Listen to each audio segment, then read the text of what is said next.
Kas sa oled kunagi kohanud mõnda tervet inimest, kes tahaks saada terveks? Või siis mõnda tõeliselt edukat inimest, kes tahaks saada edukaks? Või siis mõnda kuulsat inimest, kes tahaks saada kuulsaks? Tõenäoliselt sa tead kedagi, kes on võib-olla heas füüsilises vormis ja tahaks seda parandada või kedagi, kes on kusagil juba edu saavutanud ja tahaks võib-olla pürgida uute kõrguste poole. Aga nüüd, kas edukad inimesed on edukad sellepärast, et nad on läinud ja saavutanud midagi, ehk siis midagi ära teinud, täitnud mingisuguse kvoodi või siis vastavad mingisugustele sotsiaalsetele normidele ja standarditele. Ja sotsiaalsed normid ja standardid on muide väga erinevad sõltuvalt sellest, millises kultuuriruumis sa elad, millises sotsiaalses sfääris sa opereerid. Siin on väga palju erinevaid norme ja standardeid. Vanasti olid need erinevad ka lähtuvalt soost, tänapäeval enam mitte nii väga. Aga kas nüüd edukad inimesed võivad tunda ennast edukana ja pidada ennast edukaks, sellepärast et nad on läinud ja ära teinud midagi?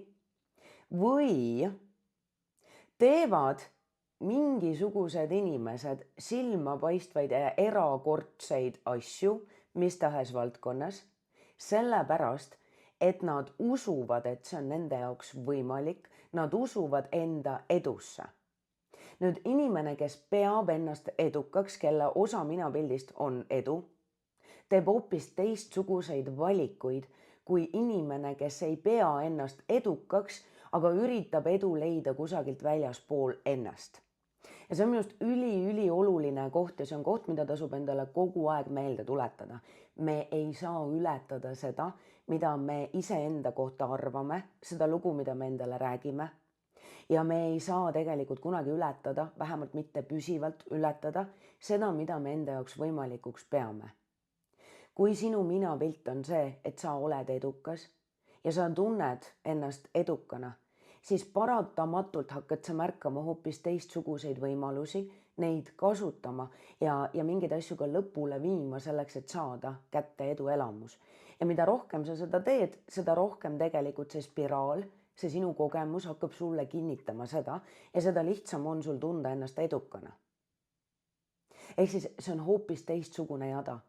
Ja sellepärast ma küsingi su käest, et aga kas sa tead kedagi, kes on läbi selle, et ta on tundnud, et ta midagi ei ole jõudnud kohta, kus ta seda on. Või kui sina oled seda teinud, kui hästi on see siiani sinu puhul toiminud ja kas asi on tegudes või vundamendis, minapildis ja sisemistes lugudes.